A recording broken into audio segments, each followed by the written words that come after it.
What's up, my dudes? Back at St. Martin's, Princess Juliana. Back in the WACO, back in VR. This is a follow-up to my Patch 1.1 review yesterday in non-VR. So I thought, I wanted to test this out in VR because I was kind of disappointed in the FPS experience in non-VR. Now, granted, I didn't go in and adjust all my settings. I did lower them a little bit throughout the video, and I was still getting, FPS in the teens. So I was like, well, I'm going to see how it is in VR. So I am in VR, and I'm pleasantly surprised that I am at, 30 frames. I'm getting about 35 FPS. It was a 747.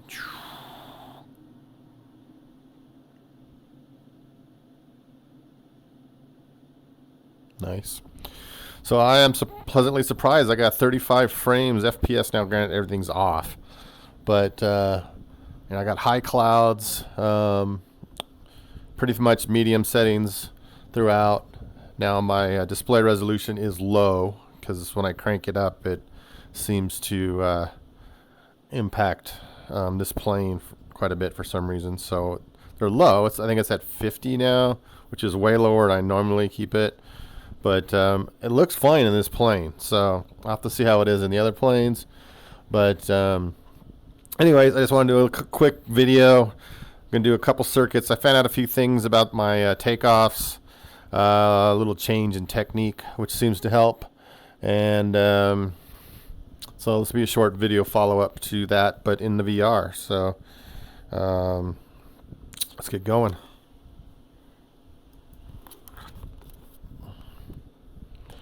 Alright, got the mouse. Couldn't find the mouse there for a second. And what's weird, I want to see something real quick. Can't explain it. Sometimes when you spawn in this plane, you get the dude, and now he's not in. I don't have my pilot inside, but he's showing on the outside. I don't know. Can't explain it. I was trying to turn it on and off earlier, and it was there, so I'm glad he's not there now because it was kind of a pain dealing with that silhouette of the pilot in the plane. So anyways, let's get going. Let's get our couldn't read which one's there. It's the battery, generators. Get our fuel. Get our mixture rich. Crack the throttle. Give it a little bit of gas. Get our beacon on.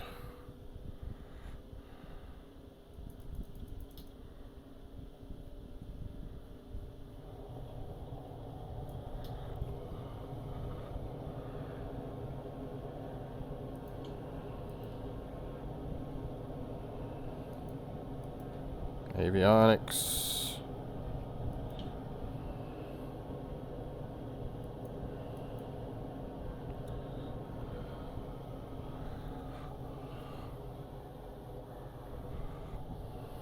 Parking brake off.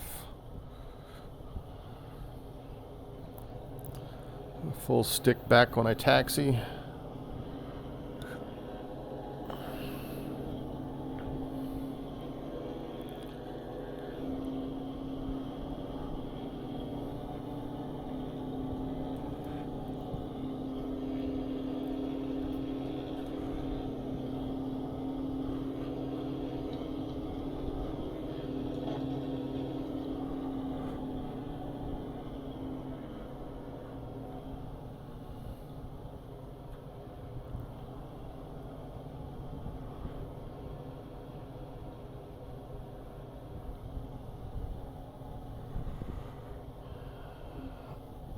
Still touchy on the brakes, but okay, taxi.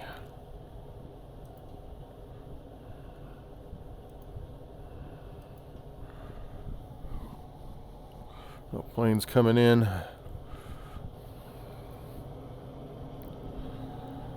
But inside the headset, nice and smooth.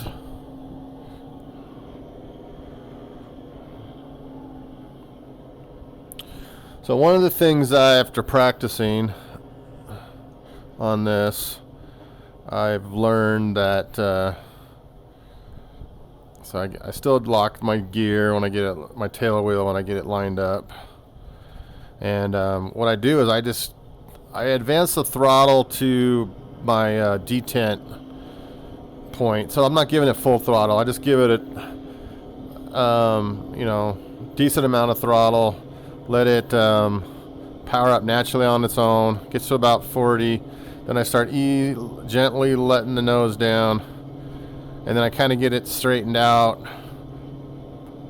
And then once I get it there, then I could give it full throttle at that point. Let a little more back pressure off. And it just takes off nice and smooth, nice and sweet. It's not as abrupt. Because before in my previous videos, I was flooring it and trying to keep it on the center line. I was just too much torque. So if you just ease on the power and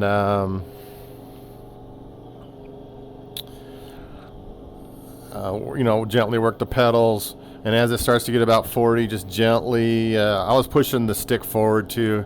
I just gently relieve the back pressure on that stick, and it comes up on those mains nice and easy, and I don't have a lot of power, so it's not too overwhelming. And then once I get it up on those two main wheels, and I'm nice and centered on that runway, then I could give it full power or add more power as needed, and it takes off nice and sweet. So little learning curve, but I got the takeoffs figured out. I got the landings figured out. I got my settings for my machine dialed in pretty good for VR for this plane, and this plane is just a dream to fly now. I'm really enjoying it. I'm having a lot of fun flying around the islands and cranking up, adjusting my settings. I mean, granted, I don't have everything cranked up. Everything's pretty much medium or low or off. The stuff I don't need, that's hard on the frames. And the main thing I had to reduce is my my display resolution. That was the one that was really killing me in this plane for VR. So, like I said, I'm running at 50 now. I could bump it up to 60. It's pretty decent. It's okay. When I was doing 70, it seemed like it was, it still worked, but you could see the cockpit kind of slides side to side when you moved your head. I didn't like that. It wasn't as fluid. So, turn my power back off. It's just been nice to fly. I've been enjoying this now.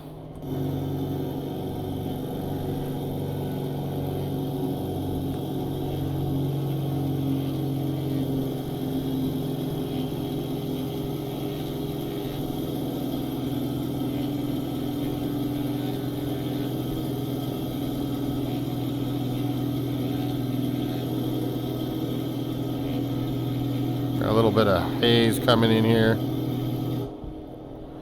A little cloud bank coming in.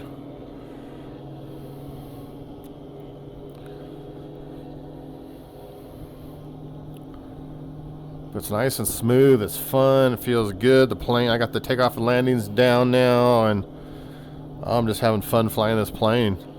I was really struggling with it when I first got it. The patch helped, but I still couldn't take it off for squat. But kind of got it figured out now, and I've been having a little bit of fun with this thing. And it performs better in VR for me, but if I'm doing non-VR, I'm going to have to go in and figure out what my optimal settings for this plane are. In my previous video, I didn't really do a whole lot of tuning with it. I just turned my display resolution down a notch, and it really didn't help. So I'm thinking I'm going to have to go in and pretty much turn a lot of stuff down until it feels good, and then crank stuff up one at a time to see how I like it. And that's how I'm going to have to get this plane dialed in for non-VR. But I'm really just liking flying in VR now with my G2, so trying to get stuff set up for that so I can spend a lot of time in VR. So kind of all I wanted to do for this follow-up. I'm not going to do the whole montage of takeoff and landings. I'm just going to do one circuit, and then I guess I can show my settings real quick at the end. And like, they're not high, they're not impressive, they're not like, you know, the ones with the 30-90 and look at me, I got 100%, 150%, 200%, things are great, everything's smooth, I don't have a hiccup. I'm not going to be that guy. I'm going to show you what I have for my settings and go for there. So yeah, my little 3090 Envious, yeah, that's me, I'll admit it. I can't buy one anywhere. And if I do, I don't feel like dropping $2,000 plus for a video card. So kind of holding out for a 3080 Ti someday when they come out, and hopefully that'll be it. 'Cause I mean, I'm running my 1080 Ti. I think I'm still getting a lot of love, a lot of life out of my 1080 Ti. So I'm still pleased with it. I would like to crank up the settings a lot more, but it is what it is. But it's not bad, and work with what I got. So. But this feels really nice now. Like I said, I got the takeoff and landings figured out, and it just feels so much better than it was feeling in non-VR yesterday when I was recording my first initial review.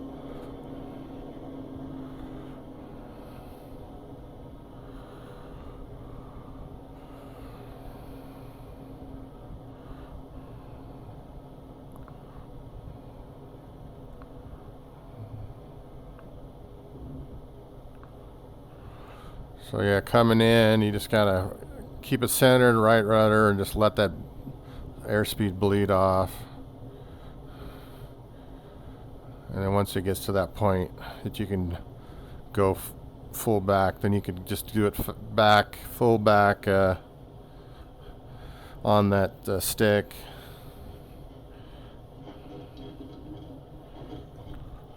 And then once you're on that tail wheel, then you can turn on a dime with this plane. So that's nice. But you don't want to do it too fast or you'll flip it over. I've done that a few times.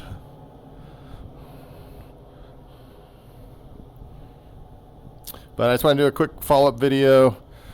Report back that this patch and version 1.1 in VR is feeling mighty nice.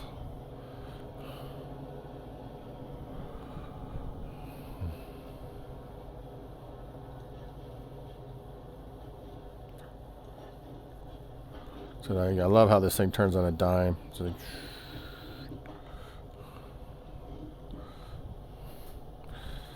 So awesome. That's all. Oh, I'll show my settings real quick. So they're not impressive, but that's what I got. So hopefully my sim won't crash when I do this, because last time I tried doing this, it crashed. Okay. So right now, rendering scale is 50. It's really low. I do have my OpenXR at 100. I've tried making that 50 and bumping this thing up. I don't know, this seems to be the best thing for me. TAA, everything's medium, 100% on detail and object detail. High on volumetric clouds, because I like my clouds. Medium, everything's medium. The stuff that's off, anastrophic filtering, texture super sampling, texture synthesis on low, because that's as low as I could go. Waterways I have medium. The shadow maps were default. I turned off contact shadows. Windshield effects are medium. I might try to crank those up. Ambient occlusion is off. Reflections are off. Light shafts are off. Bloom is off. Those are all things that eat. And my refresh rate's at medium. So those are my settings right now. And in this plane, seems pretty darn good. And I'm getting, average in FPS VR 31.5. And the sim's showing 30. And I'm actually running through Steam VR right now and using when you go into settings under development, I did set Steam VR as my run time for OpenXR.